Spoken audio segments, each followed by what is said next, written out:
नमस्कार, आप सभी का एक बार फिर से स्वागत है आपके अपने चैनल मंत्र अनुष्ठान लाइव पर। अगर आपको इस चैनल के कंटेंट में कुछ भी अच्छा लगे तो मुझे सपोर्ट करने के लिए सब्सक्राइब बटन जरूर दबाइएगा। अब आज के विषय की बात करते हैं।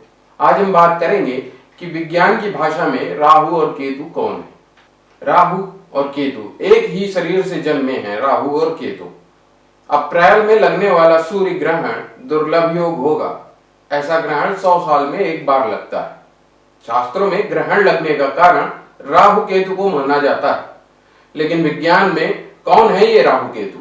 हिंदू धर्म में राहु केतु का जिक्र हमेशा ही मिलता है। ज्योतिष में इसे छाया ग्रह, तो शास्त्रों में राहु केतु को असुर माना जाता है। वहीं सूर्य ग्रहण और चंद्र ग्रहण लगने से जुड़ी समुद्र मंथन की पौराणिक कथा में भी राहु केतु का नाम आता है और ग्रहण लगने का जिम्मेदार राहु केतु को ही माना जाता है। केतु का सिर नहीं है तो राहु का धड़ नहीं है। आमतौर पर राहु केतु का नाम सुनकर ही लोग डर जाते हैं, क्योंकि जिनकी कुंडली में राहु केतु गलत स्थान पर बैठ जाएं, उसके जीवन में भूचाल ला देते हैं। कहा जाता है कि राहु और केतु दोनों असुर हैं और दोनों एक ही शरीर से जन्मे हैं। सिर वाला भाग राहु और धड़ वाला भाग केतु कहलाता है। हालांकि कुछ ज्योतिषों द्वारा इन्हें रहस्यवादी ग्रह माना गया है। विज्ञान में कौन है राहु केतु?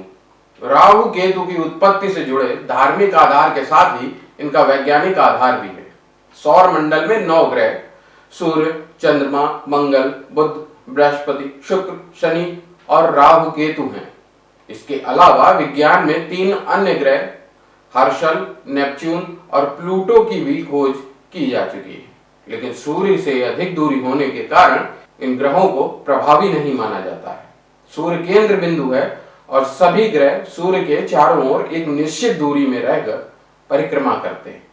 सूर्य के सबसे नजदीक बुध ग्रह है, जिसकी दूरी लगभग 5 करोड़ किलोमीटर बताई जाती है, और सूर्य से सबसे दूर शनि ग्रह है, जिसकी दूरी लगभग 1 अरब किलोमीटर से भी अधिक है।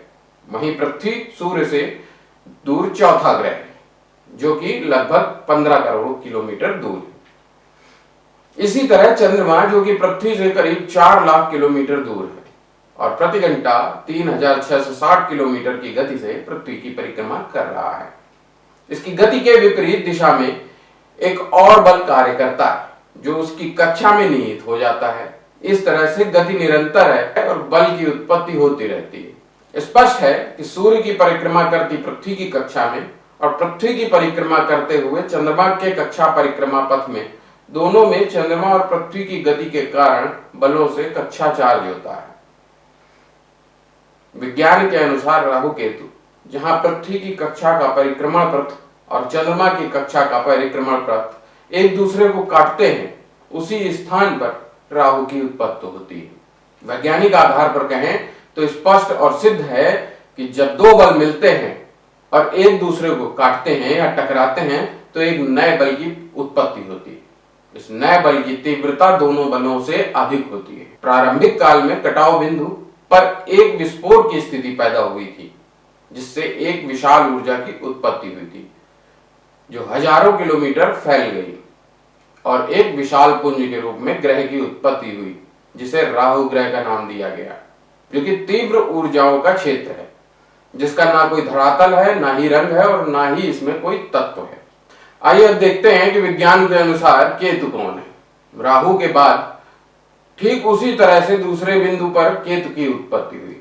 इसे छाया ग्रह माना जाता है, जिसका प्रभाव पृथ्वी के नजदीक होता है, इसलिए इसे प्रभावशाली माना जाता है।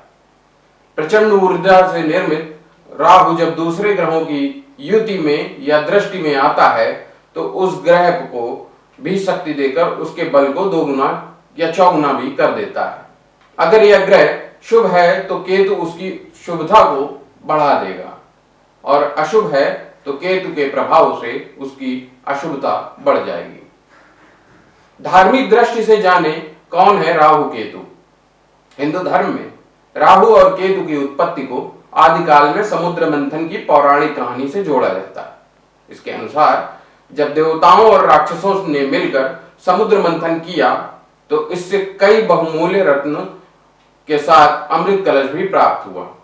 लेकिन अमृत को पाने के लिए देवताओं और असुरों के बीच विवाद हो गया। तब भगवान विष्णु ने मोहिनी का रूप धारण कर देवताओं को पहले अमृत पान कराया।